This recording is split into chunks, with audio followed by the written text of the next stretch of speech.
Yang keenam, jadi sudah jelas, katakan sudah jelas, bahwa ada sejumlah orang yang akan masuk ke tempat perhentian itu, sedangkan mereka yang padanya lebih dahulu diberitakan kabar tidak masuk karena ketaatan, ketidaktaatan. Yesus bilang, saudara, yang dahulu akan yang menjadi kemudian. Dulu awalnya berapi-api, tapi semakin kesini, makanya kita Wahyu bilang, soal kejatuhan, kamu bukan cuma berzina, kamu nggak ada api dalam hidupmu, kamu cuma jatuh terlalu dalam. Kamu nggak punya persekutuan dengan Tuhan, kamu sudah jatuh. Nggak bisa, Pak, saya jatuh karena ini, nggak bisa. Jatuh di level ini bukan cuma soal perzinahan. Kamu nggak punya persekutuan, kamu sudah jatuh. Alkitab Wahyu bilang kamu sudah jatuh terlalu dalam. Bertobatlah, bertobatlah dan lakukanlah lagi seperti yang semula kau lakukan. Kan Wahyu bilang gitu, betul nggak? Kitab Wahyu ngomong gitu. Soalnya nih, Pak, aku nggak mencuri, aku nggak gini, nggak. Tapi aku nggak menyala dari hatimu, kamu sedang jatuh. Kamu sedang jatuh. Makanya saudara, tempat perhentian itu levelnya tinggi. Levelnya di sini. Makanya banyak orang percaya dengan agenda Tuhan. Contoh nih, agenda Tuhan di sini, tapi orang percaya di sini nggak nyampe. Orang percaya Tuhan, yang penting saya percaya, yang penting saya rajin deh. No. You don't understand. Kamu nggak ngerti apa yang di dalam isi hati Tuhan. Karena gini, kebanyakan manusia yang dikerjakan cuma soal hari 1 dan hari ke-6. Hari ke-7 mereka nggak pernah bikin. Gimana kamu bisa selamat? Pak, saya percaya nggak bisa selamat. Nggak bisa. Karena gini, kedewasaan rohani diperlukan untuk menjadi mempelai Kristus. Gereja Tuhan itu mempelai, tapi kalau kamu nggak dewasa, kamu nggak akan masuk jadi mempelai. Nggak akan masuk. Amin? Nggak bisa. Pak, saya ikut komsel sana sini setiap hari Senin, Selasa, Rabu, Kamis, Jumat. Nggak bisa. Kamu sedang mengerjakan hari 1 sampai 6 itu bukan hari ke-7. Sorry. Hari ke-7 ini ketika kamu sendiri sama Tuhan. Wah, kamu berjumpa dengan Tuhan secara pribadi. Dan hari ke-7, katakan hari ke-7. Hari ke-7. Gereja nggak bisa nyelamatin kamu, betul nggak? Iya. Gembalamu nggak bisa nyelamatin kamu, pemimpinmu nggak bisa nyelamatin kamu. Kamu sendiri. Kamu sendiri. Makanya ada perumpamaan 5 gadis bodoh dan 5 gadis bijak. Ingat loh, 5-5-nya membawa pelita. Kerajinan, keamalan, kesalehan, semua dibawa pelita ini. Tapi ada golongan 5 yang gadis bodoh tidak bawa minyak, betul? Minyak itu berbicara tentang hari ke-7, the 7 days. Minyak itu berbicara tentang hari ke-7. Pelita, kamu sedang menerima firman. Sama-sama 5 gadis. Yang bodoh bawa pelita, yang bijak juga bawa pelita, betul? Seminggu sekali beribadah, itu bawa pelita. Dengar firman itu pelita. Kamu menabur itu pelita, bagian dari pelita. Kamu berbuat kebaikan itu pelita. Kamu rajin itu pelita. Kalau minyak beda cerita. Makanya Wahyu juga bilang, aku tahu segala pekerjaan kok. Kamu rajin, betul gak? Ya. Aku tahu kasihmu itu pelita. Tapi minyak kamu gak bawa, gagal di situ. Kamu golongan gadis yang bodoh. Kamu komsel tiap hari itu pelita, tapi kamu minyak kamu nggak punya. It's very dangerous. Itu sangat berbahaya. Makanya encounter with God, perjumpaan dengan Tuhan secara pribadi itu penting. Halo, amin? Amin. So gini, saya dorong saudara gini, bangkitkan imanmu, jiwamu harus bangkit. Supaya gini, Tuhan, aku tahu. Karena gini saudara, orang yang masuk di dalam tempat pemberhentiannya, orang itu kan selalu mengusahakan kok. Betul?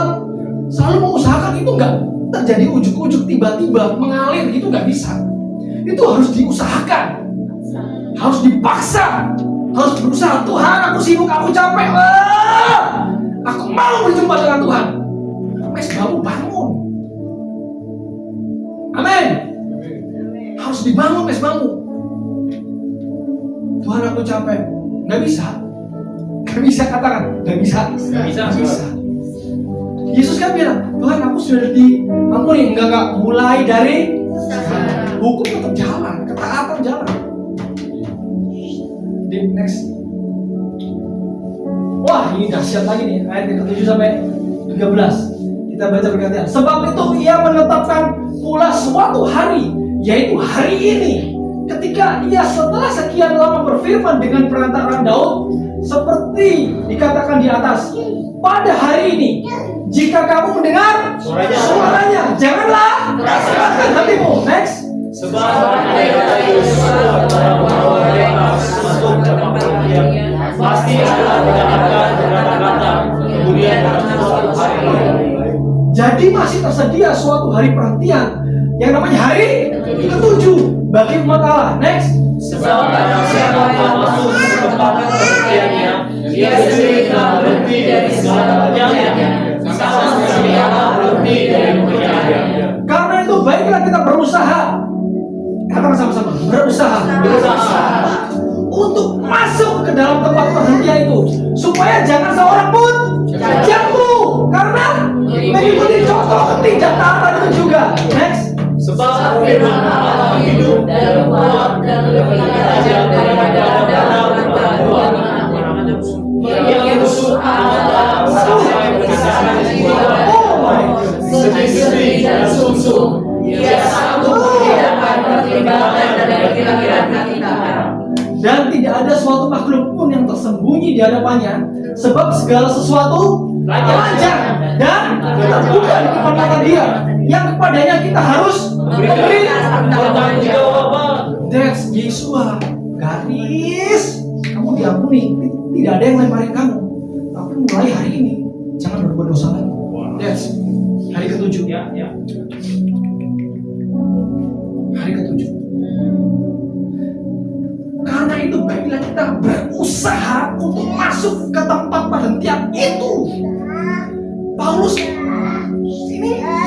Ibrani ini sangat terkoneksi dengan yang Paulus ngomong. Kerjakanlah keselamatanmu, betul gak? Supaya gini, ada usaha. Kamu gak bisa. Saya dengan tegas ngomong ini. Agama Kristenmu gak bisa nyelamatin kamu. Gak bisa. Gak bisa. Yeshua bilang ini, I am the way. Akulah jalan. Bukan akulah agama Kristen. Akulah jalan. Kamu harus masuk. Kamu harus masuk di timeline perjalanan. Apa namanya? Ketaatan. Kasih karunia adalah pintu ketaatan. I am the way, jalannya.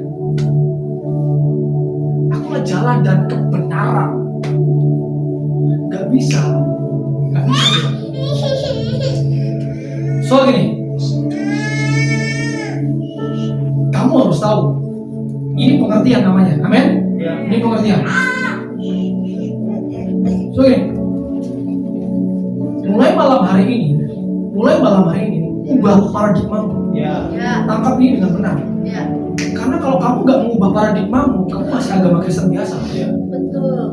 Kamu nggak akan bisa masuk ke dalam tempat perhentian yang namanya hari ke-7, 7 days. Kamu nggak akan bisa sampai. Betul? Makanya ada ayat yang lain gini. Aku melupakan apa yang di belakang. Aku berlari-lari.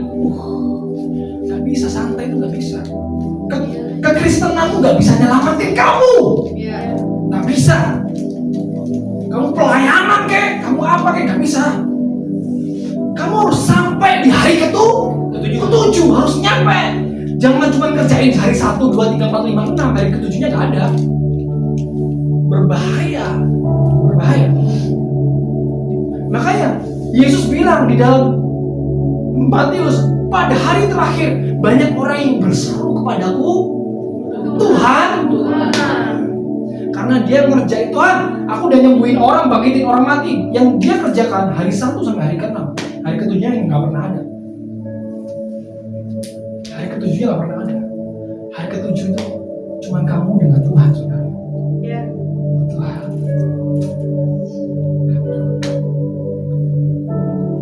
Percayalah saudara, percayalah. Ketika saudara mengusahakan hari ke-7, ada suatu pintu yang akan dibukakan buat saudara. Amin.